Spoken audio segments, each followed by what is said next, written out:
Sir सांगा. शिष्याची शंका होती. जीव ब्रह्म ऐक्य सिद्धी सांगत असताना त्या जीव आणि ब्रह्म यांचा भेद अभेद दोन्ही गोष्ट स्पष्ट करून सांगत असताना त्यांनी चैतन्याचे 4 प्रकार करून सांगितलेले आहेत. कुटस्थ चैतन्य, जीव चैतन्य, ईश्वर चैतन्य आणि ब्रह्म चैतन्य. परंतु हे सांगत असताना श्री गुरु सांगतात की हे तुला जास्त म्हणजे शिष्याला लवकर पटण्यासाठी अगोदर आकाशाचे 4 भेद करून सांगतात. दृष्टांत हा सिद्धांत पटण्यासाठी असतो. सिद्धांत असा आहे की जीव हा ब्रह्मरूप आहे. मूळ सिद्धांत जीव हा ब्रह्मरूप आहे. तुम्हाला ब्रह्म म्हणजे काय आणि जीव म्हणजे काय. आता जीव ब्रह्मरूप आहे असं म्हटलं तर जीवाचं ब्रह्माशी ऐक्य होत नाही, कारण जीवाचे धर्म वेगळे आणि ब्रह्माचे धर्म वेगळे. पण मग जीवामधले ज्या वेळेला संपूर्ण जीवाचं स्वरूप पाहिलं जातं त्यावेळेला मग जीवाचं स्वरूप पाहायचं असेल तर मग कुटस्थ चैतन्य अधिक बुद्धी किंवा व्यष्टी अज्ञान आणि त्यामध्ये पडलेल्या चैतन्याचं प्रतिबिंब असं हे जीवाचं स्वरूप झालं. सगळं मिळून झाला तो जीव झाला. त्याच्यापैकी कोणत्या अंशात ऐक्य आहे आणि कोणत्या अंशात ऐक्य नाही. ज्या अंशात ऐक्य नाही त्याला वाच्यार्थ म्हणतात आणि ज्या अंशात ऐक्य आहे त्याला लक्षात झालं. तुम्हाला ते स्वरूप कळावं लागतं की त्याच्यात काय आहे. मग आता ज्या अंशात ऐक्य नाही असा जो भाग आहे तर तो कल्पित आहे. म्हणून कल्पिताचा फारसा विचार करण्यात चाललेली गरज राहत नाही.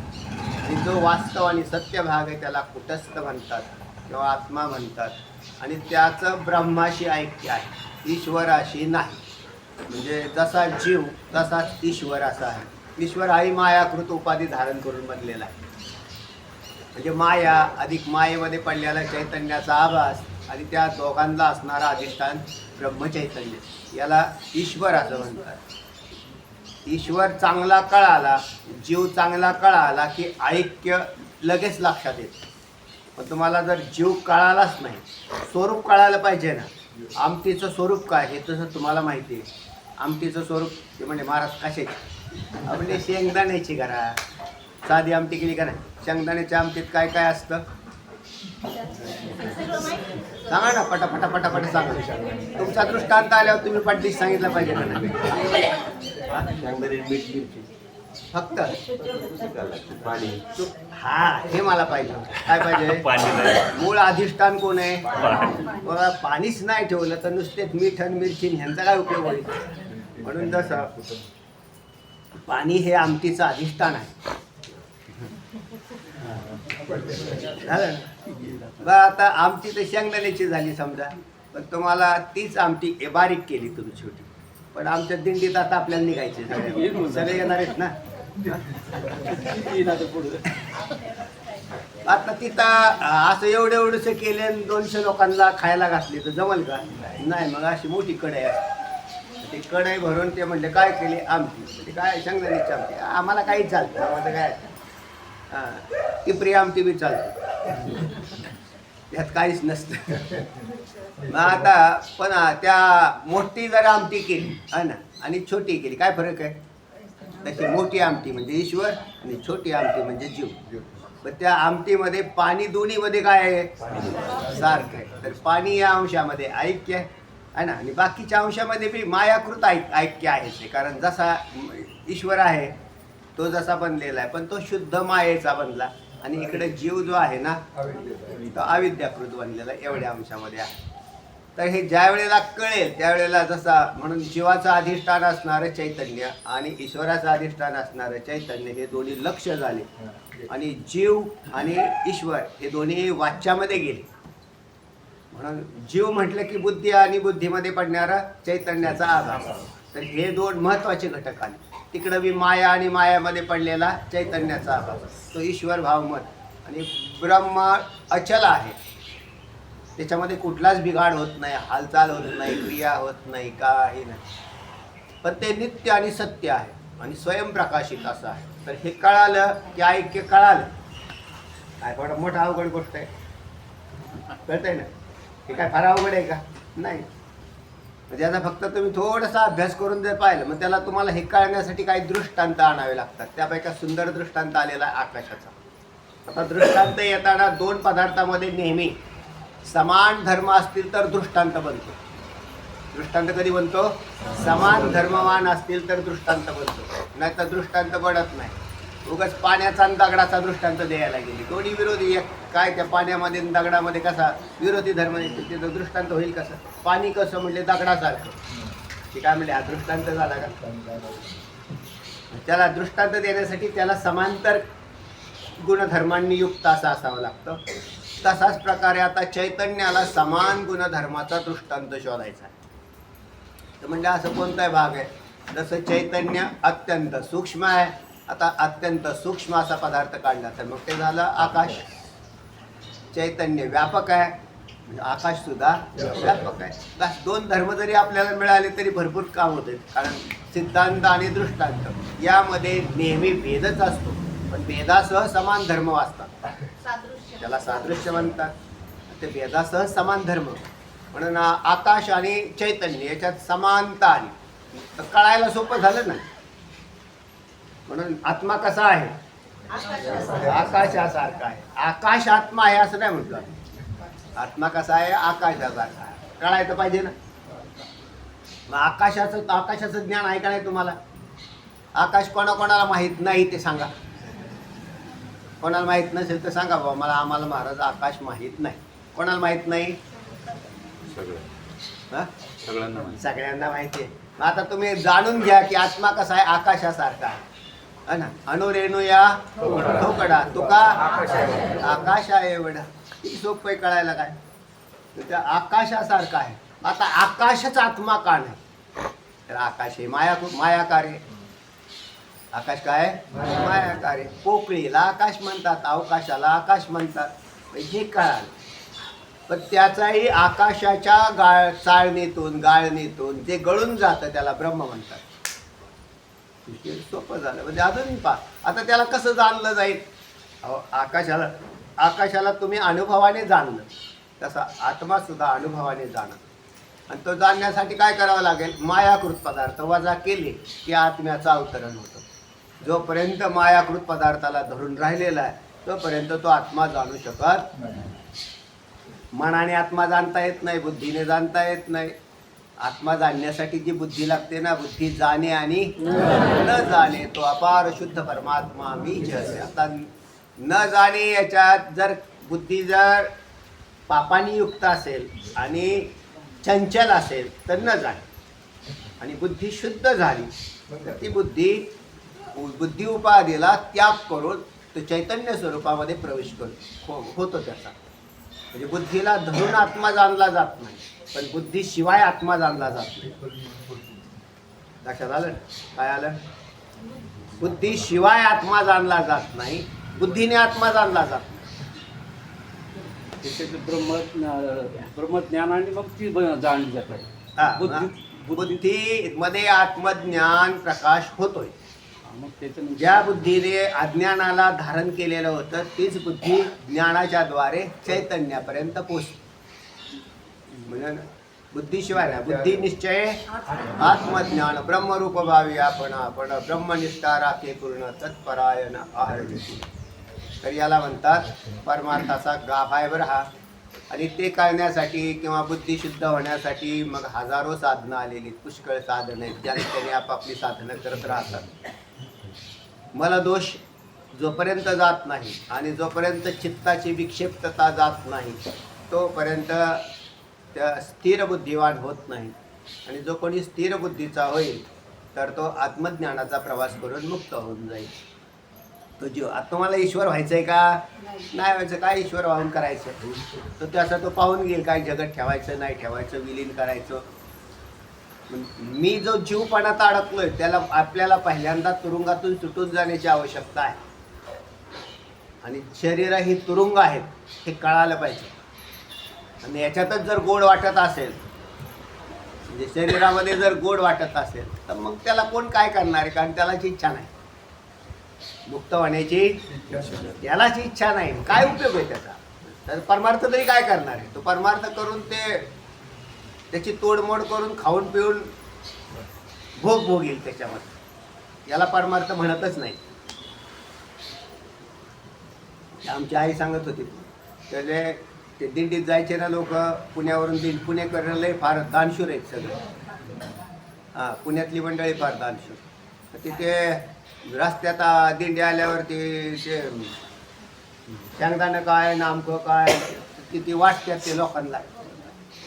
ते त्यातले काय फुगलेले वारकरी, फुगलेले म्हणजे वारकरीच नसतात ते. ते गोळा करतात आणि गोठुडं बांधून परत गावात. ते म्हणले कशाला रे आले, म्हणजे माल टाकायला. आता ह्यांना देवाची प्राप्ती कधी होईल बरं? होईलच कधी, होणारच नाही. कारण डोक्यात काय अरे फार अवघड गोष्ट आहे.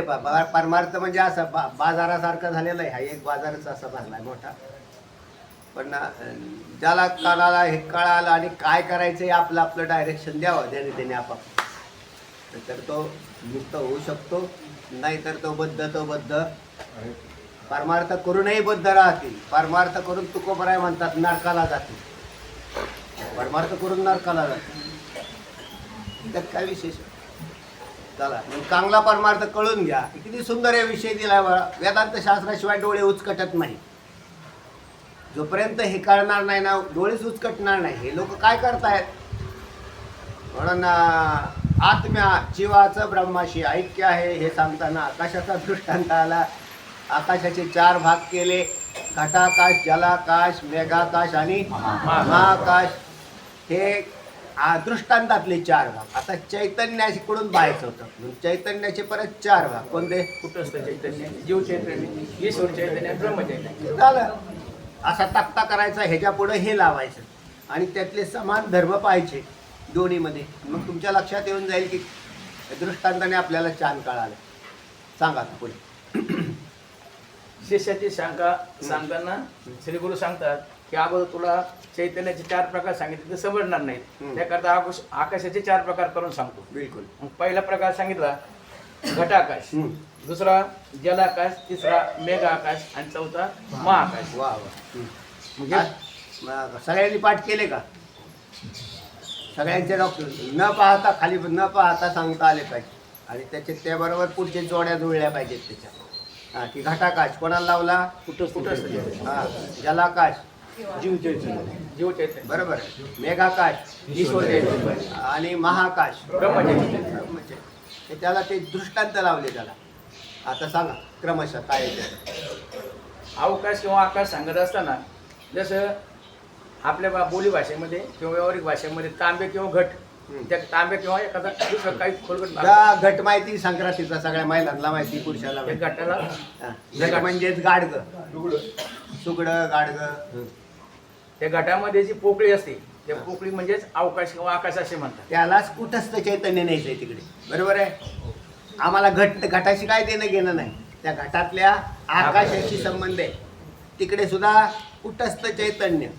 त्यात कुट अधिक स्थ बरोबर कुटस्थ असं त्याचं काय पदच्छेद झाला. योगिका अर्थात कुट अधिक स्थ बरोबर कुटस्थ. कुट या पदाचा अर्थ आहे आयरन. कुट पदाचा अर्थ काय? आयरन. लक्षात राहत नसेल तर लिहून ठेवत जा फटाफटाफटा.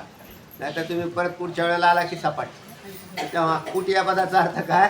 आयरन. स्थ या पदाचा अर्थ निश्चळ राहणं. काय म्हणत्या? निश्चळ राहणं. त्याचं नाव काय? कुटस्थ. म्हणजे आयरणी प्रमाणे. म्हणजे त्या ठिकाणी तो आयरन जशी काय केलेली आहे. हां, तर म्हणजे आयरनीप्रमाणे जो निश्चळ असतो त्याचं नाव काय आहे? कुटस्थ. आयरनीप्रमाणे जो निश्चळ असतो, स्थिर असतो त्याचं नाव कुटस्थ असं आहे. कुटस्थ चैतन्य. आता त्याच्यामध्ये बी म्हणजेच कुट या पदाचा अर्थ आयरन. आणि आयरन जशी स्थिर असते परंतु तिच्यावर बरेच दागिने घडतात. आता ही आयरन कोणाची धरली आपण? सोनाराची. तर तिच्यावर दागिने घडतात पण आयरनीत काय बिघाड होत. हां, म्हणून कुठे तिष्ठती ती कुटस्थः. कुठे तिष्ठती ती कुटस्थः असं लक्षण होईल तयार. चल, म्हणून पहिल्यांदा आला तो आकाशाचा दृष्टांत आला. आकाशामध्ये पहिला प्रकार सांगितला हं. घटाकाश. हा घटामध्ये जेवढं पाणी सामावतं आणि जर जास्त त्यामध्ये पाणी टाकू गेलं ते पाणी त्यामध्ये मावत नाही. म्हणजेच तेवढा अवकाश असतो तेवढंच पाणी बसतं. तसा आता हे पा माझा देह तर तुम्हाला दिसतोय सगळ्यांना. हा देहाचा जे माप आहे त्या मापाचंच एक चैतन्य आहे. त्या चैतन्याचा विभागणी माझ्या शरीराने नाही केली, पण जेवढे शरीर आहे त्या मापाचं चैतन्य. जसं आकाश माझ्या शरीराच्या मापाचंच आकाश एक आहे का नाही. ते म्हणजे मग कुठं तुटलेलं दिसतं? तुटलेलं नाही दिसत, पण उपाधीमध्ये मात्र तेवढाच भाग समाविष्ट असतो. तसं तेवढंच चैतन्य भाग या शरीराला, ज्या शरीराला उपाधी लागली. आता बुद्धी किती मापाची माझं जेवढं शरीर त्याच मापाची बुद्धी, किंवा त्याला व्यष्टी अज्ञानही म्हणतात. त्याच मापाचं, शरीराच्या मापाचं व्यष्टी अज्ञान म्हणा, बुद्धी म्हणा. आणि त्यामध्ये तेवढ्याच मापाचं जे चैतन्य, ते चैतन्य याला अधिष्ठान बनलेलं आहे. अधिष्ठान बनलेलं आहे म्हणजेच त्याच्यावरतीच खोटे पदार्थ थांबतात. सत्य पदार्थावर खोटा पदार्थ आश्रित असतो. मग आता अधिष्ठान तर ते आतून बाहेरून भरलेलं आहे असं गृहीत धरायचं. नुसतं अधिष्ठान याचा अर्थ नुसतं तसं त्याच्यावर जसा जमिनीवर गाडगं ठेवल्यावर गाडग्याला अधिष्ठान तुम्ही जमीन मानताल असा नाही, तर ती आधार झाली. आणि अधिष्ठान या पदाचा अर्थ आहे आतून बाहेरून एक रूप असलेलं त्याच्याशी. इथे खाली आलेला आहे तो विषय. तुम्ही सूर्याच्या ह्याच्यासारखं मानू नका असं म्हटलेलं होतं तिथं. चला पुढे सांगा. पहिले घटाकाश लक्षण सांगितलेलं आहे. नंतर 2 नंबरला जलाकाश सांगितलेलं आहे. तर जलाकाश लक्षण सांगताना घटाकाशामध्ये सामावणारे पाणी आणि त्या पाण्यामध्ये आकाशामध्ये असणारे जे नक्षत्र जे काय नक्षत्र आहेत त्यांचं पडलेलं प्रतिबिंब. नक्षत्राचंही काय माहिती देणं घेणं नाही, प्रतिबिंब सांगायचं. जसं घटाकाश सांगायचंय, नंतर त्या घटाकाशात असलेलं जल सांगायचंय, आणि तिसरं त्याच्यात पडलेलं प्रतिबिंब. हे दृष्टांतात आलं. आता पुढे या तिघाच म्हणून जलाकाश असे म्हणतात. बरोबर. मग जलाकाशामध्ये काही शंका घेतलेली. हा मग त्या शंकेमध्ये सांगितलेलं होतं की काही रूपरहित जे पदार्थ असतात त्यांना प्रतिबिंब पडत नाही असं म्हटलं होतं. आता कोणी तार्किक, कोणताही एखादा व्यक्ती तार्किक असेल तर मग तो म्हणतो हे कसं काय शक्य आहे, हे कसं काय शक्य आहे. रूपरहित आकाशाचं प्रतिबिंब त्याला पडेलच कसं काय, कारण आकाशाच्या ठिकाणी काय नाही, रूप नाही. ते म्हणजे रूप जरी नसलं तरी रूपरहित आकाशाचं प्रतिबिंब पडतं. हे त्याला समजून सांगण्यासाठी दृष्टांत वापरावा लागतो. कशाचा प्रतिबिंब पडतंय कसं त्याचा, तर त्याच्यासाठी काय सांगितलं, शब्द. आकाशाचा गुण काय आहे, शब्द. मग आता त्या शब्दाचा प्रतिध्वनी रूप प्रतिबिंब पडतं का नाही, आम्हाला फक्त त्याचा भाग त्याच्यात समाविष्ट आहे हे सांगायचं होतं. प्रतिबिंब पडतं असं नाही म्हणायचं. आणि खरी तर गोष्ट अशी आहे, आकाश सामावलेलं आहे का नाही पाण्यामध्ये, पाण्यात सुद्धा आकाशच आहे. आणि आकाश अथांग असल्याने त्यामध्ये आपापच त्याचं प्रतिबिंब पडतं. अशा प्रकारे शब्दाचा दृष्टांत सांगितलेलं आहे. आणि मग घटाकाश त्याच्यामध्ये पडले, त्याच्यात सामावलेलं जल आणि त्यात पडलेलं प्रतिबिंब, तिघांचं मिळून जलाकाश तयार होतो. बरोबर. त्याला जलाकाश असे म्हणतात. सांगताय का कोण आणखी तयारी केली का कोणी? तयारी करत जा ना. चुकीचं काय ना, पण सांगितलं आपाप इथं चांगलं होतं. महिलांच्यात कोण करतंय सांगते अनुवाद?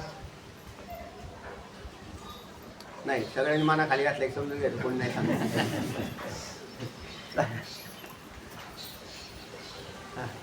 सुरू येत आहे नाही का? सुरू येत आहे कुठे गेलं नाही? बर सांगा. तिसरा प्रकार सांगितलेला आहे मेघाकाश. जसं जलाकाशामध्ये तिघांना मिळून जलाकाश म्हणतात, तसं मेघाकाशामध्ये सुद्धा तिघांना मिळून मेघाकाश असं म्हटलेलं आहे. आकाश सांगत नाही. आकाशामध्ये असणारे ढग म्हणजे मेघ, आणि त्यामध्ये असणारं उदक म्हणजे पाणी, या तिघांचं मिळून जो तयार झालेला आहे त्याला मेघ आकाश असं म्हटलेलं आहे. बिलकुल. आता त्या मेघामध्ये पाणी आहे किंवा नाही, जसं मेघातूनच पाणी पडतं म्हणजे पाऊस पडतो, यावरून अनुमान. पाणी आहे हे लक्षात झालं, कारण मेघाच्या द्वारेच पाणी येत आहे. बरं, दुसरे जिथं पाणी असतं तिथं प्रतिबिंबही असतं. झालं मेघ आकाश. 3 गोष्टी धरल्या. एक आकाश स्थित मेघ, आणि मेघामध्ये पाणी असल्या कारणाने त्याच्यात पडलेलं प्रतिबिंब. आता हा मेघाकाश उचलायचं कुठं लावणार आहे? ईश्वर चैतन्याकडे लावणार आहे पुढे. चला, अशा प्रकारे मेघ आकाश निर्माण होतं. त्यानंतर महाआकाश. आता महाआकाश उपाधी राहील. ज्या आकाशाला उपाधीच नाही, पण जे सगळं आत बाहेर सगळीकडे ओतप्रोत भरलेलं आहे, ते झालं महाआकाश. सर्व पदार्थाच्या आत बाहेरून जे व्याप झाला आहे. तसाच आत्मा आहे. आत्मा आकाशासारखा आहे, तर तो एकच अखंड असा पदार्थ आहे. आत्मा परिच्छिन्न नाही, तोकडा नाही, तुकडा पडलेला नाही, प्रत्येकाचा स्वतंत्र नाही. लक्षात येते ओम? आत्मा प्रत्येकाचा स्वतंत्र नाही, बरोबर आहे. आणि तुझा आणि माझा आत्मा एकच आहे. आणि मग तुझं माझं शरीर भिन्न आहे. हे शरीरा अविद्येकृत आहे, म्हणजे अज्ञानाने निर्माण झाले. म्हणून मूळ जो आहे तो चैतन्य स्वरूप आत्मा हा एकच आहे असं कळाल्यावर जीव मुक्त होतो. ज्या वेळेला भेद कळतो त्यावेळेला जीवदशा कायम राहते. जो भेदात राहतो तो पुढच्या जन्माला अवश्य जातो, म्हणजे जन्ममृत्यूच्या फेऱ्यातच आहे. ज्याच्या बुद्धीतला भेद नष्ट झाला. कोणता भेद नष्ट झाला? देशकाल वस्तू भेद मावळला, आत्मा निर्वाळला विश्वाकार. तुकोबराय म्हणतात तसा. देशकाळ वस्तू भेद मावळला, पंचभेद गेले, देशकाल वस्तू भेद गेले, स्वगत सजाती विजातीय भेद गेले, आणि भेदरहित झाला तो मुक्त झाला. भेदवान राहिला, जन्माला गेला, तो कोणी का असाना. तो काय झाला? पुढच्या जन्माला गेला. मग भेद जाईल कसा? नाही तर जो भेद सुद्धा कसे आहेत? कल्पित भेद आहेत. पदार्थ कल्पित आणि भासणारे भेदही कल्पितच आहे. म्हणून याच्यातून निवृत्ती ज्याने केलेली आहे तो मुक्त होतो, आणि ज्याने केली नाही तो पुढच्या जन्माला जातो. आणि मग कर्म त्याच्याबरोबर असतं, त्याचं पाप पुण्य वगैरे सगळं बरोबर जाईल त्याच्या. आणि तो तोपर्यंत जन्म घेत राहील, वेगवेगळे जन्म घेत राहील. जशी वासना फिरेल तसे जन्म घेईल. तर अशा पद्धतीने चला पुढे. महाआकाश पटवून सांगत असताना जसं लाकडामध्ये खिळा ठोकला असता तो खिळा आतमध्ये जातो, आणि जशी लोखंडाची एखादी स्पेस आहे का आपण म्हणतो ते, आता आतमध्ये त्याच्यात जागा आहे का? तर आहे ना. या भिंतीत बी खिळा ठोकला तर याचा अर्थ भिंतीत काय आहे? आकाश. एवढंच काय, लोखंड सुद्धा इकडून तापवलं तर पलीकडल्या साईडला हात लावला तर त्यात चटका बसतो. हां, याचा अनुभव तुम्हाला कढई उतरवताना येतो, तवा उतरवताना. सोपे आहेत ना. दररोजच्या दृष्टांत तिथलेच आहेत ना. आता तव्याला कोणी एखादा तापावला आणि धरायला गेले तर एवढे नाही ना. पाण्याचं पातेलं जरी उचलायचं म्हणलं तरी ते म्हणते हाताखाली घ्या काय. कारण पातेल्यात पाणी बी तापलं का नाही, म्हणजे ट्रान्सफर होते. चला, अशा प्रकारे उदाहरणं देऊन आकाशाचे चार प्रकारचे उदाहरण दिले, आणि हे सहज पुढचे 4 प्रकार समजण्यासाठी बस. म्हणून जे आम्ही दृष्टांत वापरलेले आहे की घटाकाश, जलाकाश, मेघाकाश आणि महाआकाश, हे पुढे जाऊन तिकडे लावायचं कुठस्थ चैतन्य, जीव चैतन्य, ईश्वर चैतन्य आणि ब्रह्म चैतन्य. आता चैतन्याचे 4 प्रकार झाले का नाही? तर चैतन्याचे प्रकार झाले नाहीत, हे लक्षात ठेवा. आकाशाचे प्रकार झाले नाहीत, तर कळण्यासाठी केलंय, नाही तर तुम्ही प्रकारच पाडून टाकता. आकाशाचे प्रकार आहेत का नाही? हे लक्षात ठेवा कायम. आकाशाचे प्रकार झालेच नाहीत, कळण्यासाठी दृष्टांत तयार केले. तसं चैतन्याचे भेद तयार झाला नाही. आत्मा एकच आहे, कळण्यासाठी आम्ही तुमचे बनवले. म्हणून जीव काय, ईश्वर काय, हे सगळे जे आहेत ना, हे मायाकृत लीलेने तयार झालेले पदार्थ दिसतात. ज्या वेळेला जीवाच्या ठिकाणचा भेद जातो त्यावेळेला तो मुक्त होतो. जोपर्यंत भेद राहील तोपर्यंत जीव दशेत जाईल. चला पुढे. आपल्याला परमार्थ कशासाठी करायचा? भेद घालवण्यासाठी करावा लागतो. उपजत भेद आहेत सृष्टीमध्ये आणि ते अज्ञानकृत आहे. मग ते जीव भेदामध्येच राहतो ना. मग हे माझं घर, ही माझी मुलं, ही माझी शेती, ही माझं अमकं, हे माझं तमकं, तो माझं, ते दुसऱ्याचं, ते तिसऱ्याचं, अनेक पदार्थामध्ये असणारे अनेक भेद. हा विषय तुम्हाला पुढे बी येणार आहे आणखी. तर त्या या भेदाने जीवदशा आहे. आणि भेद गेला, भेद कसा जातो? आत्म्याला जाणल्यावर भेद जातो. मग आत्म्याला जाणल्यावर भेदाची निवृत्ती होतेच.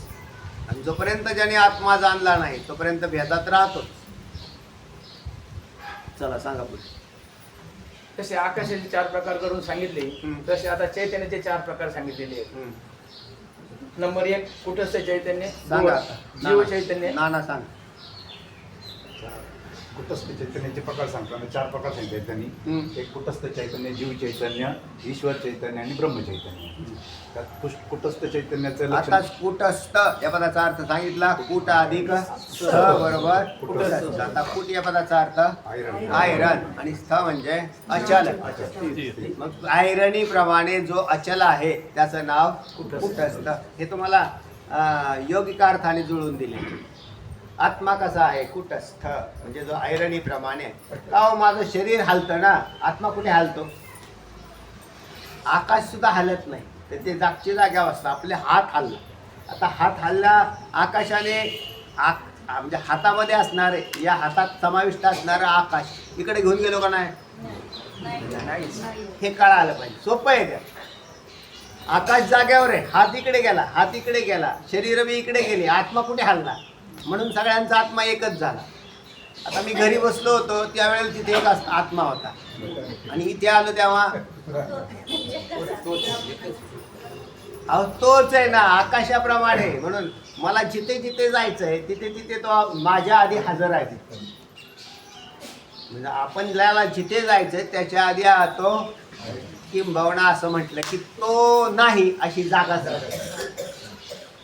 तुम्हाला जर असं कळालं की तो नाही अशी जागाच नाही तर तोच आहे हे कळलं. हे तोच आहे.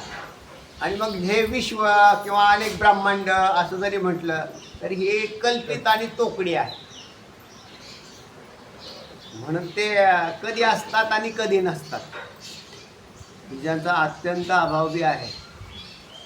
अनंत ब्रह्मांडांचा अत्यंत अभाव आहे. आता काय सांगावं, मग आम्ही तर ब्रह्मांडाला धरत बसलो होतो. ते म्हणजे नाहीतच. अज्ञानी जीवाला अज्ञानातले पदार्थ आवडतात. अज्ञानी जीवाला अज्ञानातले पदार्थ आवडतात. ते अज्ञानकृत पदार्थ वास्तविक नाहीत असं कळाल्यावर आवडीवरती गदा चाली ना ते. म्हणून तो मुक्त होतो की ज्याची आवडही नष्ट होऊन जाते. कोणती आवड धरेल तो? अहो पदार्थच नाहीत तर आवड काय धरावी? जसे मृगजळाला पाहून तुम्ही हांडे घेऊन पाणी भरायला जात नाही, कारण नाहीच. तसं जगत नाही, जगतच नाही. मग जगत नाही तर जगतही नाही आणि देहही नाही. पण एक पदार्थ नित्य शाश्वत आहे, त्याचं नाव आत्मा आहे आणि तो त्याचंच नाव कुटस्थ चैतन्य. कुटस्थ चैतन्य लक्षण सांगताना बुद्धी किंवा वेष्टी अज्ञानाचं जे अधिष्ठान. वेष्टी अज्ञान कळालं गेल्या वेळेस सांगितलं होतं. वेष्टी पदाचा अर्थ एका पदार्थाला वेष्टी म्हणतात. हे काय? एक फूल आहे याला वेष्टी म्हणायची. एक आणि अनेक फुलं झाली समिष्टी. आणि आता अज्ञान, एक अज्ञान आणि अनेक अज्ञान. अज्ञानामध्ये विभेद झाले का नाही? पण कसे झाले? त्या वेष्टी अज्ञानाने केलेले. अज्ञान अंश तयार झाले. बरोबर आहे. चैतन्य एक आहे पण अज्ञान तसं नाही एक. मूळ अज्ञान एक असलं तरी त्याच्यात अज्ञानामधले बी अनेक पोटभेद आहे. म्हणजे वेगवेगळे अज्ञान अंश आहे आणि अनंत अज्ञान अंशापासून मग मूळ अज्ञान बनलेलं आहे. मूळ अज्ञान आणि तूल अज्ञान असं त्या अज्ञानातले भेद आहे. कुटस्थ चैतन्याच्या लक्षणामध्ये बुद्धी आणि वेष्टी अज्ञानी दोन्ही विकल्पच घातलेले आहेत तसे. पण या ग्रंथ काय केलं की जीवा बुद्धी हे विशेषण मानलेलं आहे जीवाचं, आणि काही निविष्ट अज्ञान हे जीवाचं विशेषण मानलेलं आहे. बरं, दृष्ट्याज्ञान मानल्यामुळे काय झालं, अहो जागृतीतल्या जीवावरती फक्त जे लक्षण येत होतं, बुद्धी केव्हा काम करते, जागृती, आणि जीव तर जागृती, स्वप्न आणि सुषुप्ती तिन्ही अवस्थामध्ये आहे. मग तिन्ही अवस्थेमध्ये आपल्याला लक्षण परफेक्ट येण्यासाठी काय करावं लागेल, दृष्ट्याज्ञान मानलं तर काम होतं. चला, हा अव्याप्ती आहे. तसं पाहिलं तर मी जरी दोन्ही भिन्न असले पण तसे मता जर केलं दोन्ही तसे बरोबर आहेत, बरोबर. पण त्यातली त्यात विष्टी अज्ञान मानणं हे सगळ्यात चांगलं आहे. चांगला आहे. आणि विष्टी अज्ञान आणि बुद्धी, काही लोक बुद्धीचं जीवित विष्टी अज्ञानाचं हे जीवित्वाचं बीज सांगितलेलं आहे विष्टी अज्ञान, आणि जीवत्व हे बुद्धी सांगितलेली आहे त्याच्यात. हा म्हणजे कार्याच्या दृष्टीने पाहिल्यावर बुद्धी चांगली दिसते, आणि बुद्धीचं जे जीवत्वाचं जे बीज आहे ते अज्ञानात समाविष्ट आहे. म्हणून पहिल्यांदा अज्ञान जावं लागतं. जसे झाडाच्या फांद्या खुडून काहीच उपयोग नाही, ते परत फुटतंय, कारण त्याचे खालून मूळ आहे ना. तसं मुळाला अज्ञान म्हणावं आणि वरच्या झाडाला बुद्धी म्हणावी. म्हणून गेलं तर काय जायला पाहिजे, अज्ञान जायला पाहिजे. अज्ञान त्याला कारणासह कार्याची आत्यंतिक निवृत्ती असं वाटतं. अज्ञान गेलं काही अडचण नाही. अज्ञान गेल्याने जीव दशा गेली, तो मनुष्य मेला नाही. आणि कारण त्याचं जे शरीर आहे ते शरीर स्वतंत्र झालं. जसा बाण मारणारी लोक, धनुष्य आणि धनुष्यातला तीर, मग ते तीर पुढं निघून गेला आणि मागं धनुष्य मोडला. धनुष्य मोडला तरी तीर मात्र पुढं गेला ना. म्हणून तीराला मिळालेली गती जोपर्यंत आहे तोपर्यंत तो तीर हवेमध्ये राहतो आणि नंतर पडेल. तसा मुक्त महात्मा आहे. याला पाठीमागून हा तीर कोणी मारलेला आहे, शरीररूपी, तर माग असणाऱ्या प्रारब्धाने. आता त्याचा नाश झाला, मागच्या संचित कर्माचा नाश झाला, तर तीर म्हणजे प्रारब्धरूपी शरीर. ते जोपर्यंत प्रारब्ध आहे संपत नाही तोपर्यंत ते राहतात, आणि नंतर त्याचा आपाप शरीर पडल्याबरोबर तो जीव पुन्हा जीवदशेला जात नाही. ज्याला आत्मज्ञान झालं, ज्याला झालेलं नाही तो जीवदशा पुढची घेऊन जातो. मग तिला परत कर्मसिद्धांत लागू का जीवाचे विशेष फक्त जर बुद्धी सांगताना मग ते कुटस्थाचं लक्षण सांगतात की बुद्धी अधिष्ठान चैतन्य हे सांगतात, आणि वेष्टी अज्ञानाचं जे सांगताना मग ते जरा वेष्टी अज्ञान विशिष्ट वेष्टी अज्ञान चैतन्य हे याचं सांगतात.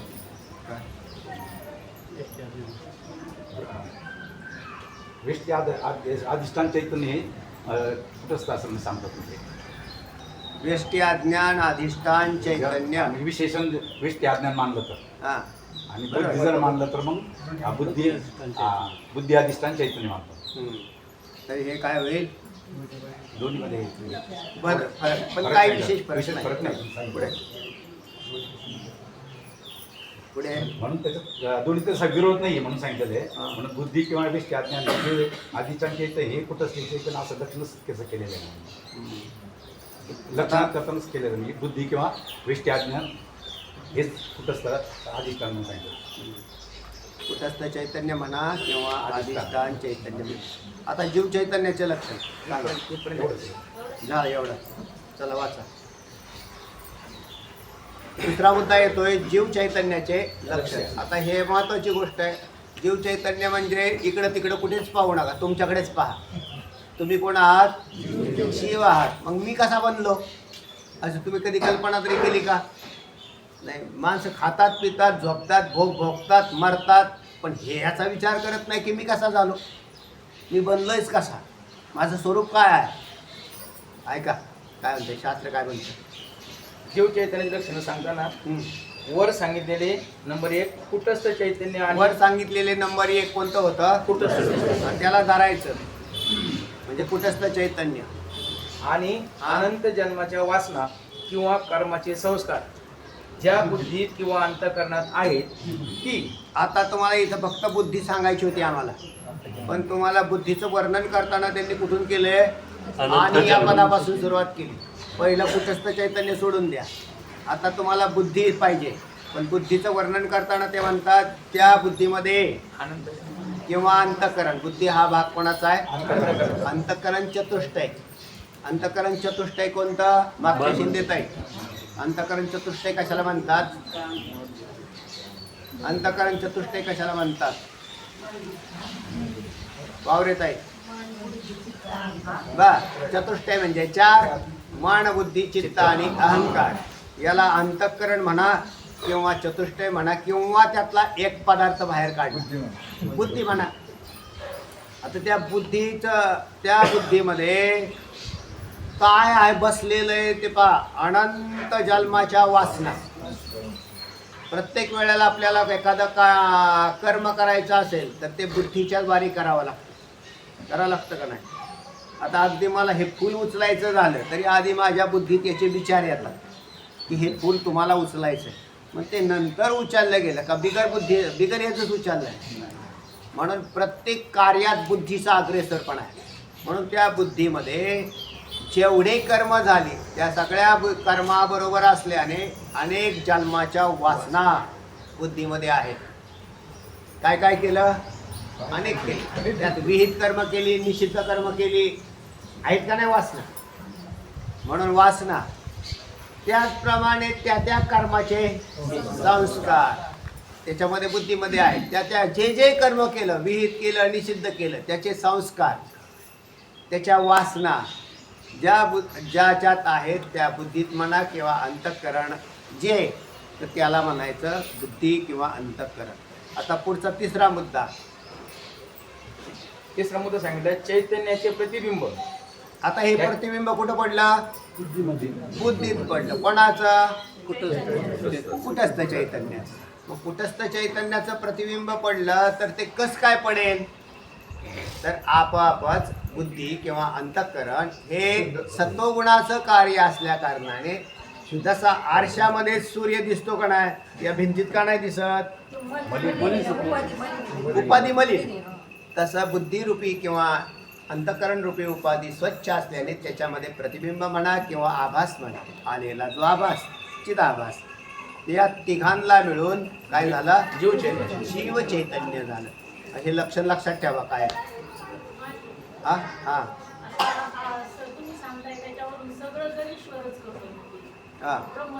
बर. नाही, ब्रह्म काय करत नाही. ईश्वर हा प्रपंचाची रचना करून उभा करून नियंत्रण करतो, नियामक होतो. त्या जीवाने केलेले असते. ईश्वर हा फलदाता आहे, कर्म करता नाही. जीव हा कर्म करता आहे. कर्म करणं स्वतंत्र आहे. हा, कर्म करण्यास तुम्हाला अधिकार आहे. तुम्हाला दान धर्म करता येतो, तुम्हाला वाईट कर्म करता येतं. ते तुमचं तुम्ही ठरवायचं. आणि ते फक्त मानवी शरीरात. इतर शरीरातलं कर्म काउंटिंगमध्ये येत नाही. आणि आपण केलेलं कर्म जड असल्या कारणाने आत्ता पाठीमागे एक टॉपिक येऊन गेला. कोणता? ईश्वर मानावा का नाही मानावा? तर ईश्वर का मानावा? कर्म हे जड आहे म्हणून मानावा, मला जात आहे म्हणून मानावा नाही. त्याला विनाकारणच कोणत्याही माणसाला पदावर नाही बसवायचं. भरती करा म्हणजे काय काम आहे? म्हणजे काम नाही, बिगर पदाचे. असं आहे का?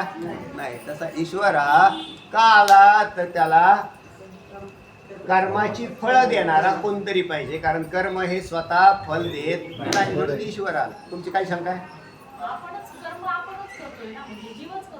जीव करतो. आणि कशाने करतो? अज्ञानाने करतो. कर्म कसा करतो? ज्ञानाने करतो का अज्ञानाने? अज्ञानात कर्म करतोय तो. मला माझं घर बांधायचं आहे, मला पोट भरायचं आहे, मला अमकं करायचं आहे, पैसे कमवायचे आहेत, हे सगळं अज्ञान आहे.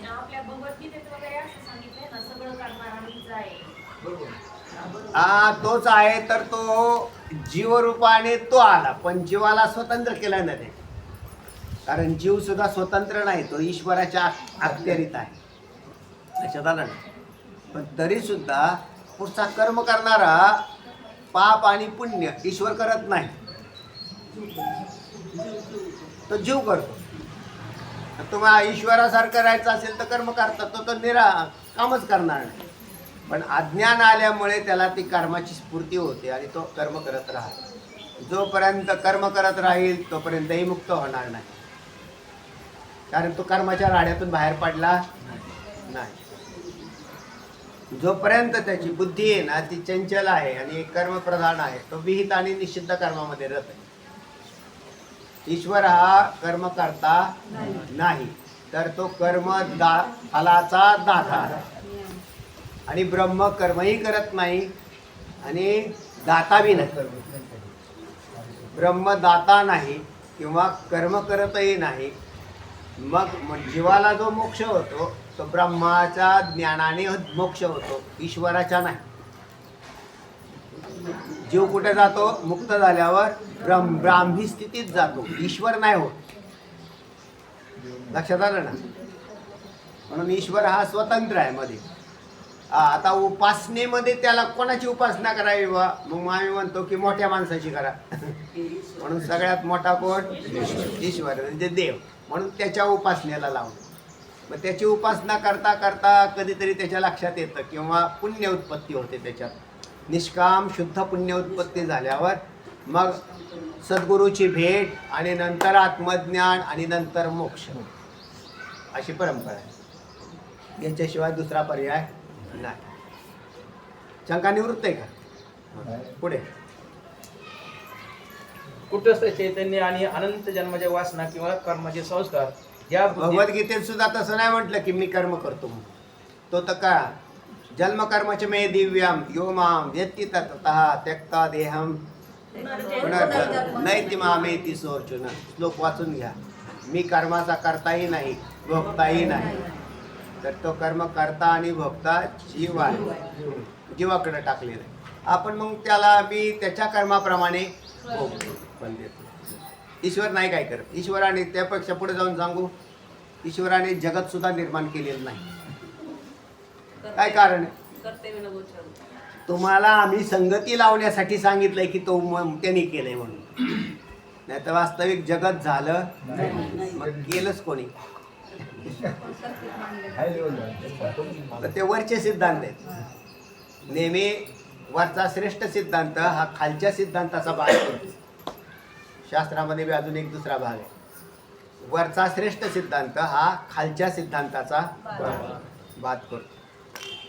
पुढे कुटस्थ चैतन्य आणि अनंत जन्माच्या वासना किंवा कर्माचे संस्कार ज्या बुद्धीत किंवा अंतःकरणात आहेत, ती बुद्धी किंवा अंतःकरण व त्या बुद्धीत किंवा अंतःकरणात चैतन्याचे प्रतिबिंब हे तीन मिळून जीव चैतन्य. बरं, हे तीन मिळून जीव चैतन्य होते. यामध्ये फक्त आभासासच जीव म्हणत आता नाही. तीन कोणते? कुटस्थ चैतन्य, बुद्धी आणि बुद्धीतील आभास.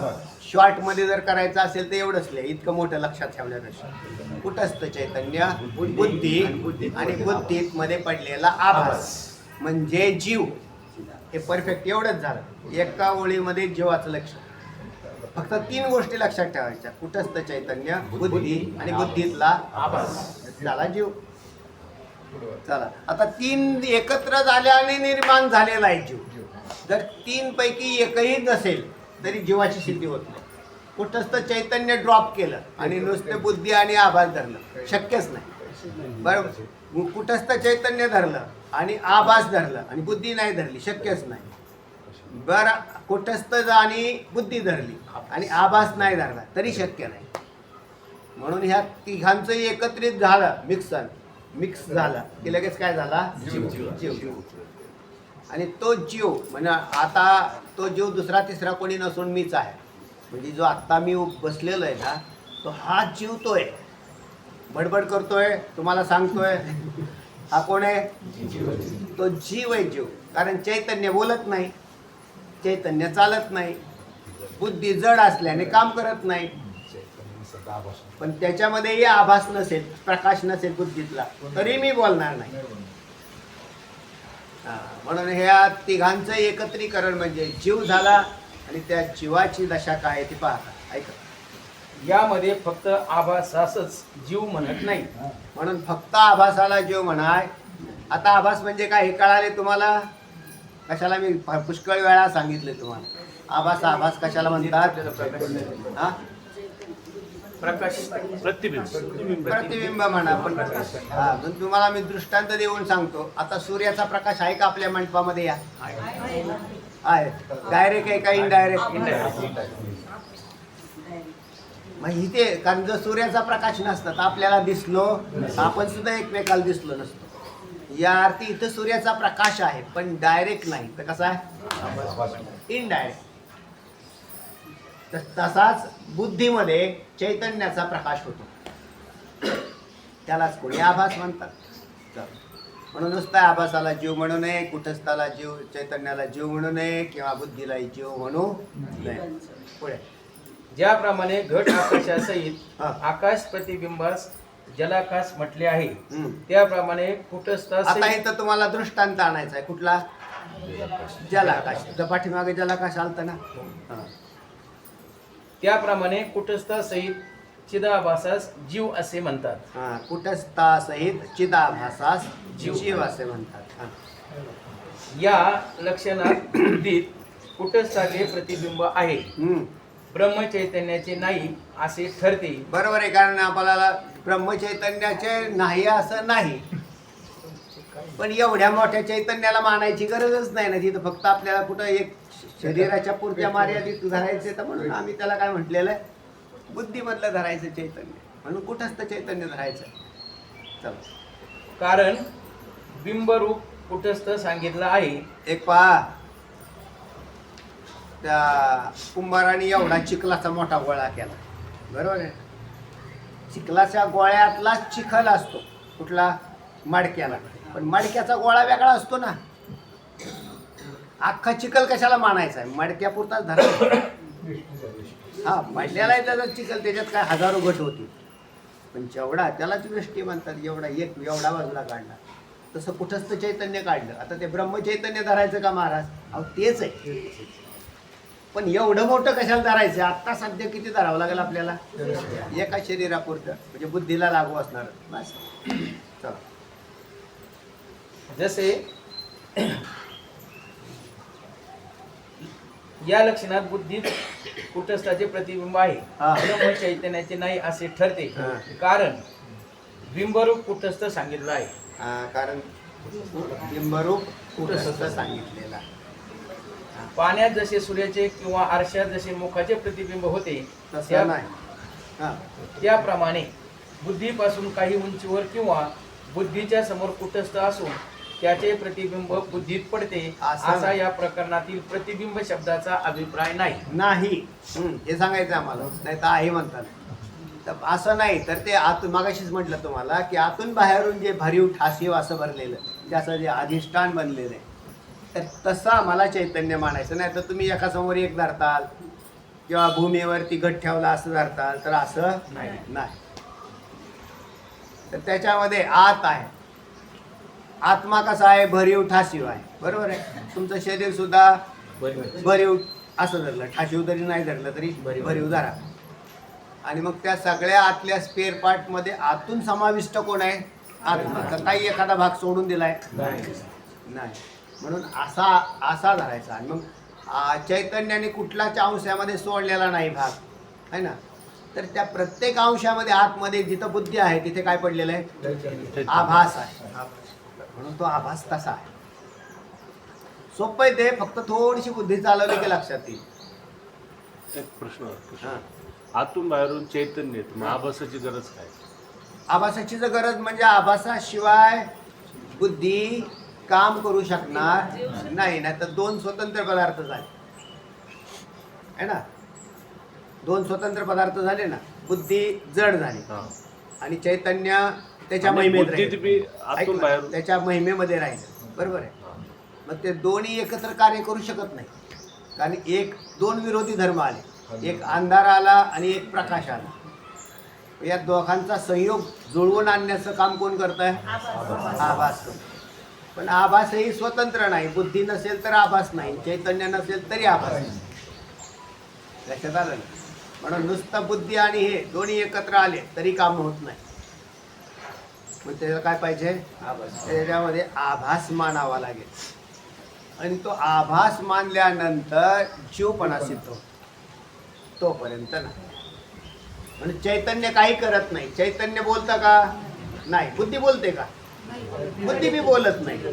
बुद्धीचं इंधन चैतन्य, पण ते चैतन्य मूळचं नसून त्या चैतन्याचा एक विकार धरा थोडक्यात, की तो आभास किंवा प्रतिबिंब हे तिथं काम करतं.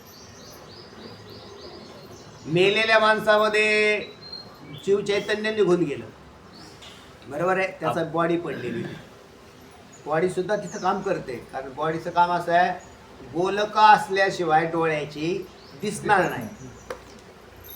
पण गोलक नुसती असतील तरी दिसणार नाही. तर त्याच्यामध्ये कोण पाहिजे? चक्षुरी इंद्रिय पाहिजे. ते चक्षुरी इंद्रिय हे त्या सूक्ष्म देहामधला एक पार्ट आहे. तो सूक्ष्म देह नुसतं, मग चक्षुरी इंद्रिय नुसतं धरलं तरी काम होणार नाही.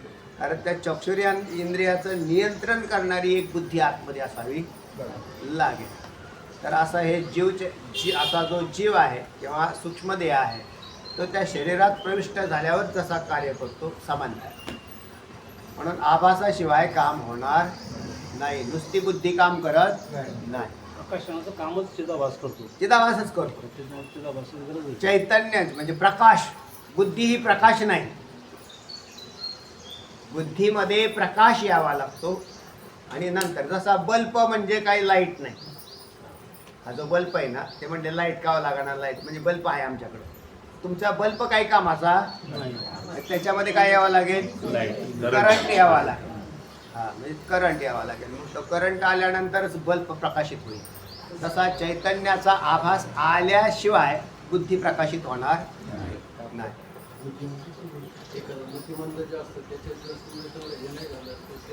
तर त्याच्यात दोन प्रकार आहे. बल्बच उडालेला असला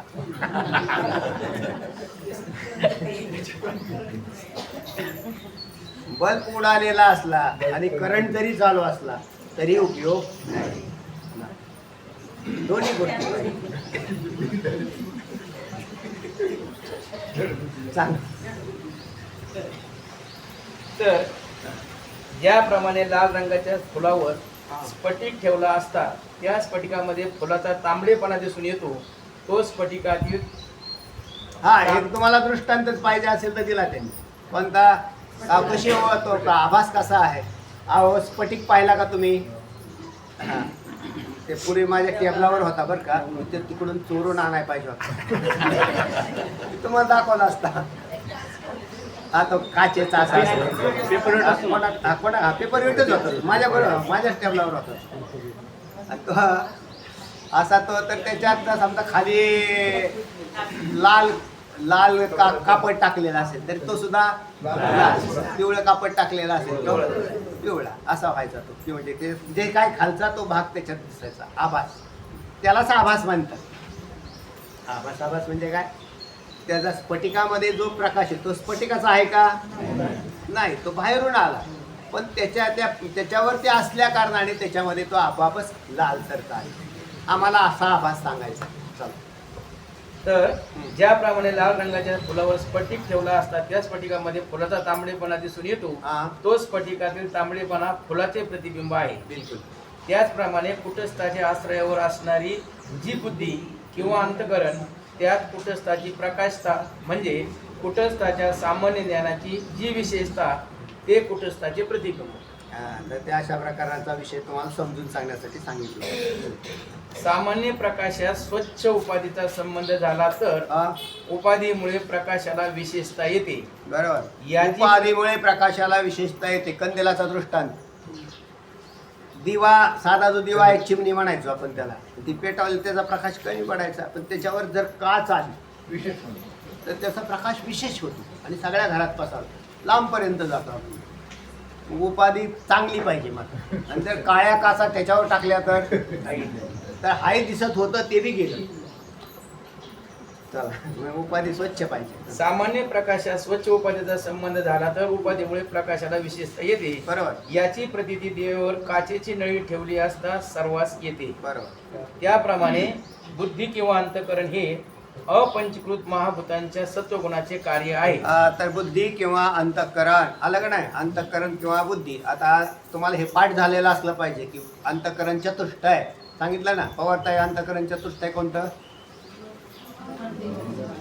चित्त आणि अहंकार. बरोबर आहे. मग ह्यातला कधी कधी आम्ही एकच शब्द वापरतो, कधी अहंकारच धरतो. तरी तुम्ही लावून घ्यायचं, मन बुद्धी सगळं लावून घ्यायचं तिथं. आता इथं बुद्धी धरलं तरी लावून घ्यायचं बाकीच्या, कारण इथे आम्हाला आता बाकी चित्त आणि अहंकार लावायची इथं गरज नाही.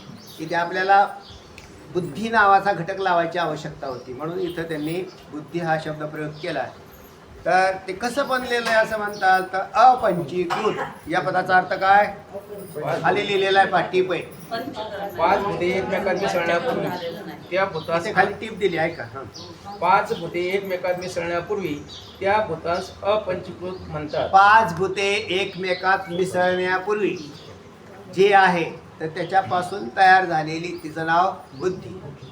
आता 5 भूतांपासूनच बुद्धी बनली, पण कशी बनली आहे? 5 भूत एकमेकात मिसळलेली नव्हती आणि त्या भूतांच्यातला सत्वांश काढला आणि त्या सत्वांशापासून बुद्धीची निर्मिती झाली, मग किंवा अंतःकरणाची झाली. म्हणून अपंचकृत पंचमहाभूतांच्या 5 महाभूत कोणती मस्केत आहे? आकाश. तर या 5 महाभूतांच्या त्याच्यात प्रत्येक भूत 3 गुणांनी युक्त आहे. कोणत्या 3 गुणांनी? आता त्याच्यातला सत्वांश काढून त्याच्यापासून ज्याची निर्मिती झाली त्याचं नाव काय आहे? बुद्धी. त्याचं नाव अंतःकरण आहे किंवा बुद्धी असं म्हटलं तरी चालेल. पुढे म्हणून हे लक्षात ठेवा प्रत्येक गोष्टी. आणि त्याचा बुद्धीमध्ये काय झालं पाहिजे? घर्षण झालं पाहिजे. लक्षात राहण्यासाठी घर्षणाची फार आवश्यकता असते. अपंचीकृत पुन्हा महाभूतांच्या पुन्हा अभ्यास करायचा. एकटा जरी माणूस असला तरी अभ्यास करतो, फक्त त्यांनी काय केलं पाहिजे? चिंतन केलं पाहिजे. चला. अपंचीकृत महाभूतांच्या सत्वगुणाचे कार्य आहे म्हणून स्वच्छ आहे. यामुळे कुटस्थाच्या ज्ञानाची बुद्धी किंवा अंतःकरणात जी विशेष प्रकाशता तेच कुटस्थाचे प्रतिबिंब व त्यासच आभास म्हणतात. त्यामुळे कुटस्थाच्या ज्ञानाची बुद्धीत किंवा अंतःकरणात जी विशेष प्रकाशता, कोणाची प्रकाशता? ज्ञानाची. कोणाच्या? कुटस्थाच्या ज्ञानाची जी विशेष प्रकाशता तेच कुटस्थाचे काय झालं? प्रतिबिंब झालं म्हणा किंवा आभास म्हणा. आता याचा अनुभव कुठे येतो? आता तुम्ही ग्रंथ वाचताय का नाही किंवा तुम्ही ऐकताय का नाही? तुम्हाला ऐकण्याचं जे काम घडवून देत आहे ते जर आभास नसता तर तुम्ही ऐकलं नसतं. आभास नसता तर तुम्ही चिंतनही केलं नसतं. पण तो आभास आहे ना, तर त्या आभासाच्या द्वारे बुद्धीमध्ये प्रकाशता येते आणि बुद्धीच्या द्वारे चिंतन घडते. चला. कोठे कोठे ब्रह्मचैतन्याचे प्रतिबिंब बुद्धीत किंवा अंतःकरणात होते असे म्हणतात. आता कोठे कोठे मागाशीच म्हटलं होतं मी तुम्हाला की कोठे कोठे असं म्हटलेलं असेल, पण तसंही म्हटलं तरी काय अडचण नाही. अख्ख्या मातीपासून घड झाले असं म्हटलं तरी काय आमचं काय म्हणणं नाही, किंवा थोड्या मातीच्या गोळ्यापासून घड झाला असं म्हणणंही काय अडचण. अहो मातीपासून घड झाले मग झाले असतील, बरोबर आहे, पण कोणत्या मातीपासून कोणता घड झाला असं स्पेशल आम्ही काय बोललो नाही. काय काय वेळेला असं बोलावं लागतं. कारण कुटस्थ व ब्रह्म हे स्वरूपाने एकच आहे. कुटस्थ आणि ब्रह्म एक छोटं आणि एक मोठं. हे उपाधी लावली, घटाची उपाधी लावली म्हणून घटाकाश झालं, नाही तर आकाश व्यापकच आहे. तसंच पुढे. आता रूपरहित व्यापक चैतन्याचे प्रतिबिंब घडणार नाही असे कोणी म्हणेल तर रूपरहित शब्दाचे रूपरहित आकाशाच्या ठिकाणी प्रतिबिंब संभवते. बरोबर आहे. हे आकाशाचे दृष्टांतात सांगितलेच आहे. कोणता दृष्टांत सांगितला होता हो? आत्ता एवढ्यात होऊन गेलेला कोणता दृष्टांत होता? अहो मी तुम्हाला सांगितलं काल का मागच्या पाठात सांगितलं वाटतं. आपण डोंगरामध्ये गेलो, खेड्यातल्या माणसांना अनुभव आहे. तिथून तिथं म्हटलं कोणे रे म्हटलं की ते जर तसा भाग असेल शांत वातावरण तर त्याचा लगेच प्रतिध्वनी येतो. कोणे रे. एखाद्या गुहेत गेला तरी तुम्हाला प्रतिध्वनी येतो. म्हणजे शब्दाचं सुद्धा काय होतंय प्रतिबिंब. शब्द कसा आहे रूपरहित. रूपरहित शब्दाचं प्रतिबिंब पडतं तर आकाशाचं का नाही पडणार. याकरिता बुद्धीत चैतन्याचे प्रतिबिंब होते हा. हे सिद्ध आहे. बरोबर. अशा रीतीने कुटस्थ चैतन्य, बुद्धी आणि बुद्धीत चैतन्याचे प्रतिबिंब हे तीन मिळून जीव चैतन्याचे लक्षण झाले. तर हे लक्षात ठेवा, कायमस्वरूपी कुटस्थ चैतन्य, बुद्धी किंवा अंतःकरण आणि त्या बुद्धी किंवा अंतःकरणात पडलेला कुटस्थ चैतन्याचा आभासपणा किंवा प्रतिबिंब. तर या मिळून तीन बनतात. या आता याच्यात हे तुम्हाला तीन का सांगितले तर आपल्या पुढे एक शंका येणार आहे आता पुढे. अहो महाराज, आम्ही जो संसार करतो हा संसार धर्म आत्म्याचा आहे, बुद्धीचा आहे का आभासाचा आहे. ही शंका येणार आहे पुढे आता की संसार धर्म पाप पुण्य कोण करत आहे. जर तिघ जण असतील तर पाप पुण्य तिघांच्या नावावर टाकावं. एकट्याच्या नावावर कशाला टाकायचं. विचार करावा लागेल का ना त्याच्यात. काम कोण करत आहे. ठीक आहे. सगळे मिळून करतायत. वाटण्यासारखं. वा म्हणजे ते वाटण्यासारख्या झाल्या पाहिजे. मग आत्म्यावर सुद्धा पाप पुण्य टाकायला पाहिजे असं आपलं तर सारखं चैतन्य द्यावं लागेल का नाही. कुटस्थाशिवाय हे घडलं का नाही. आणि मग सहकारी सगळेच आहेत. तर अशा प्रकारे हा शंका तयार होणारी बलवान शंका आहे. आता तर तुम्हाला ह्या शंकेचं उदाहरण म्हणजे सोडवण्यासाठी आधी जीव चैतन्य म्हणजे काय हे कळून घेण्याची गरज होती. म्हणून जीवाचं स्वरूप काय. म्हणून स्वरूपाचा दृष्टांत टाकताना मी सुरुवात करतानाच काय सांगितला, आमटीचा दृष्टांत सांगितला. किंवा ज्याच्यात नुसता असं नाही होत, त्यात काही 2-3 वस्तू जर एकत्र मिसळल्यानंतरच विशिष्ट पदार्थ जमतो. तसा जीव हा एक विशिष्ट आहे. आणि त्याच्यामध्ये असणारं मूळ कोण याचा शोध घेतला तर ते चैतन्य निघाले. आता पुढे जाऊन काय म्हणतात ऐका, इथला विषय टॉपिक संपवा. तत्वमसी या महावाक्यात तत्त्वम असी अशी आता हे तत्वमसी कुठून आलेलं आहे. छांदोग्य उपनिषदामधून आलेलं हे वेदांतातलं सामवेदातलं महावाक्य आहे. वेद कोणता. उपनिषद. आणि त्याच्यामधून आलेलं हे वाक्य आहे की तत्वमसी. तर श्वेतकेतूला त्याच्या सद्गुरूंनी, श्वेतकेतूलाच ना, 9 वेळा या वाक्याचा उपदेश केला. हे सौमकेनं असं म्हटलंय. तर त्याच्या मग ते वेदामधून आले. ते तो काय उपदेश आहे की ते ब्रह्म तू आहेस, हा उपदेश आहे. तर त्याला 9 वेळा का उपदेश करावा लागला. अनधिकारी म्हणून पहिल्यांदा कळून नाही तर पहिल्यांदाच उपदेश होऊनही त्याला तो बोध व्हायला पाहिजे होता, पण तो झाला नाही. अहो 9 वेळा काय 900 वेळा ऐकलं वाक्य तरी बोध होत नाही. काय झालं ही वस्तुस्थिती आहे का नाही. आता आपण ऐकत नाही का, ते का बोध होत नाही याचं कारण अनधिकारी. मग ऐकण्याचा तर अधिकार यच्चयावत मानवाला आहे, पण तो अनधिकार. मग अधिकार कसा आहे. अधिकार तेच आहे ना.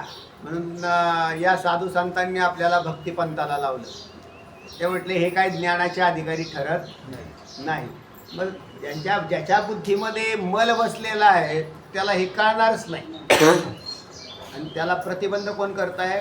मल करतो. मल म्हणजे पाप. जसे कंदिलाची काच काळी असेल तर प्रकाश बाहेर जातच नाही. मग आता काय करावं महाराज. काचा फोडाव्यात का. काचा फोडायच्या नाही, काचा स्वच्छ करायच्या. काचा फुटलीच जात नाही पहिली गोष्ट. काच फक्त ब्रह्मविद्येने जाते. अंतकरण किंवा बुद्धी किंवा नाश पावते ब्रह्मविद्येने. तोपर्यंत ते काच स्वच्छ करण्याची कामं दिली. आणि हे स्वच्छ करण्याचं काम कोण करत आहे. ही वारी करते. नामस्मरण करताय, वारी करते, देवपूजा करतायत. सकाळी उठल्यावर स्नान केल्यावर देवाची पूजा, परत ज्ञानेश्वरी वाचन, हे दररोजचे पाठ, दररोजचे हरिपाठ, काकडा हे सगळं कशासाठी? काचा स्वच्छ करायसाठी. कोणत्या काचा? बुद्धिरूपी. नाहीतर मग म्हणले एका झटक्यात कळायला पाहिजे हो. तुमच्याकडे आलं की लगेच कळालं आम्ही चाललो आता घरी संसारात परत तोंड घेऊन. तसं नाही येते. तेव्हा म्हणून साधू संतांनी काय केले, यांना दया आली आपली आणि त्यांनी तर आपल्याला या भक्तिपंथाला सांगितलं. मग भक्तिपंथ बहु सोपा, पुण्य नागवे या पापा, येणे जाणे खेपा, येण्याची एक एक खंडती. येण्याची एक एक खंडती त्याला वाटलं ह्याच्यामुळेच होईल असं, पण नाही. पण ते त्याच्यानंतर पुढे काय, त्याच्यानंतर पुढे काय, जसा तो अंतरंगात उतरायला जातो आणि मग नंतर लक्षात येतं की बाबा ह्याच्या पुढे अजून बरंच आहे, अंतर काय कापलं गेलेलं. म्हणून बहुनाम जन्मनाम अंते ज्ञानवान माम प्रपद्यते. वासु श्लोक पाठ करायला सांगितला होता गेल्या वेळेस तुम्हाला, केला झाला ना आपला. बहुनाम जन्मनाम अंते ज्ञानवान माम प्रपद्यते वासुदेव सर्वमिति समहात्मा सुदुर्लभः. कोणी एखादा महात्मा पुरुष अनेक जन्माच्या साधनेच्या नंतर बनतो. एखादा महात्मा बनतो. महाराज आमच्यासारख्याचं काय, तुम्ही व्हा ना महात्मे, तुम्हाला कोणी ना अडवलेलं आहे त्या, पण होतच नाही. याचं कारण मलिन वासना चित्तात असतात. काय करणार आहे तेव्हा? तर याच्यासाठी परमार्थाची लांबी रुंदी वाढली, साधनं वाढली. न ते का हो, देव जरी एकच असेल तर हजारो मंदिरं कशासाठी? साधक हजारो झाले ना. साधना नको का सगळ्यांना करायला? पण प्रत्येक मंदिरात साधना केल्या करणारे जीव अनेक आहेत, म्हणून मंदिरं अनेक झाली. नाही तर देव काय? एकाच देव आहे. पण मग साधकांना साधना करणारी ही साधनेची ठिकाणं बनली. चला, म्हणून हे कळायला पाहिजे. परमार्थ कळून घ्या बरं, नुसता करत न करावं, तो रटाळ भाग आहे. काय काय चाललंय, काय कोणाची कोणाला ताळमेळ नाही, काय करतात एवढं चांगलं म्हणायचं, बाकी काय त्यामुळे. पण हे का जाणून करा. नाही, न जाणता केलेला असेल तर त्याला अजून पण ते शंका आपल्याला तयार व्हायला पाहिजेत ना. मी काय करतोय, का करतो, कशासाठी करतो, तर हे कळून घ्या. चला, म्हणजे ज्याला आता कळत नसेल, तत्त्वमसी नाही कळालं, काय करू महाराज? वारीला चला. तुम्हाला जर तत्त्वमसी कळत नसेल तर तुम्हाला वारीला यावं लागेल. निमशेबाब सगळ्याला कदा घेतला. आता 5 वाजता चाललोय आम्ही, ते बोजे आणून टाक. त्यांना यायचं असेल त्यांनी 5 वाजता माझ्याकडे बोजे आणून द्या. तुमचे बोजे मी सुखरूप ट्रॅक्टरमध्ये घेऊन त्या ट्रॅक्टरमध्ये नेऊन टाकतो. दुसऱ्या दिवशी या आपल्या रस्त्याने.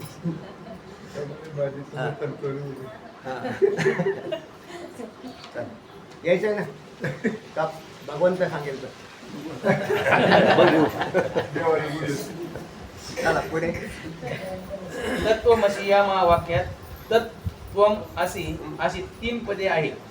त्यांचा अर्थ तत्व म्हणजे ते ईश्वर चैतन्य, त्वम म्हणजे तू जीव चैतन्य आणि असी म्हणजे आहेस.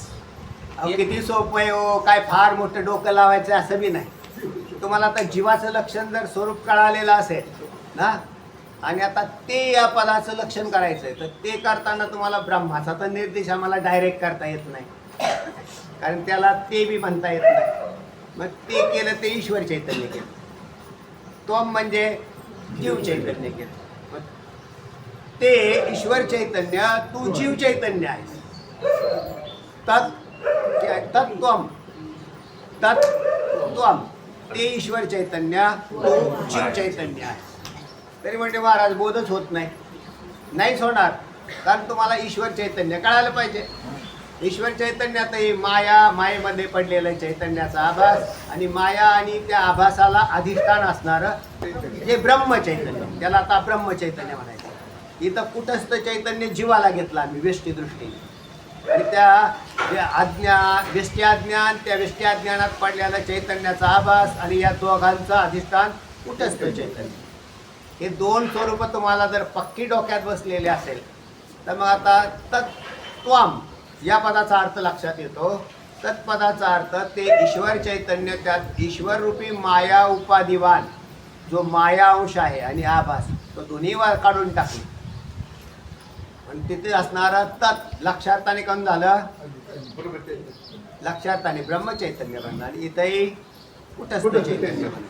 आणि ते ब्रह्मचैतन्य कुटस्थ चैतन्य, आणि कुटस्थ आणि ब्रह्म ही सुद्धा एकच आहे. एकच आहे, म्हणजे नाम मात्र भेद केला. तर अशा प्रकाराने ऐक्य कळालं की मी परमात्माच आहे. मी कोण आहे? परमात्माच आहे. मी दुसरा तिसरा कोणी नाही, मी परमात्माच आहे. मग त्याच्यात जो मध्ये आलेला अज्ञानकृत भाग होता तो आपाप उडाला. आणि जोपर्यंत ते कळत नाही तोपर्यंत अज्ञान धारण होईल. म्हणजे जीव हा अज्ञान धारण करून अनेक जन्म राहतो. आता याच्यात म्हणजे कळणं, नंतर वासना जाणं, बुद्धी तदाकार होणं, या सगळ्या गोष्टी काम करतात. न कळाल्यानंतरही परत वासना जात नाही, म्हणजे त्याचाही परत अभ्यास आहे. म्हणून त्यासाठी ज्याला जो कोणी पूर्वीपासून भगवत भक्ती करत असतो त्याला भगवत भक्ती ही वासना घालवण्यासाठी सुलभ होते. जसं आता तुम्हाला 15 दिवस का व्हायला बाहेर काढलं का नाही घरातून वारीने, तर त्याच्या त्या संसाराविषयक वासना होत्या त्या आपापच एक दोन पाय. आता निघताना पहिल्या दिवशी जास्त हळहळ असते, दुसऱ्या दिवशी ती हळहळ अजून कमी होते, तिसऱ्या दिवशी जवळजवळ गेलेली असते.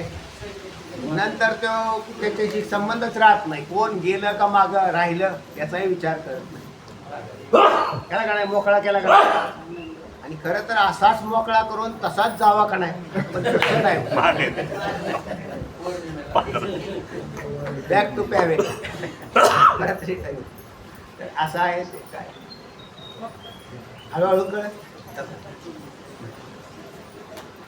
सांगा. झालं का आपण? थोडस ते घड्याळ बंद पडले का? मी म्हणलं घड्याळ का हलत नाही? का? काय 29 आहे. त्याला वेळ संपला. झालं का एवढं? नाही, थोडंच राहील. हा, वाचा. तत् म्हणजे ते ईश्वर चैतन्य, त्वम म्हणजे तू जीव चैतन्य, हा. आणि आसी म्हणजे आहेस. हा. एकंदर वाक्यार्थ ते तू आहेस. तत् म्हणजे ते ईश्वर चैतन्य, त्वम म्हणजे जीव चैतन्य. ईश्वर चैतन्य जीव चैतन्य आहे. याच्यातला वाच्यार्थ वजा केला जाता चैतन्य अंशात ऐक्य आहे. एकंदर वाक्यार्थ ते ईश्वर चैतन्य तू आहेस असा आहे. या महावाक्यात तू या अर्थी जे त्वम पद आहे त्या त्वम पदाचा वाच्यार्थ जीव चैतन्य आहे आणि लक्ष्यार्थ कुटस्थ चैतन्य आहे हे कळायला पाहिजे. म्हणून अहम पदाचा वाच्य जीव आणि लक्ष केवळ कुटस्थ आहे. लक्ष कोण आहे? कुटस्थ आहे. आणि ईश्वराच्या मध्ये बी सुद्धा ब्रह्म चैतन्य हेच काय आहे? लक्ष आहे. आणि लक्षांशामध्ये काय आहे?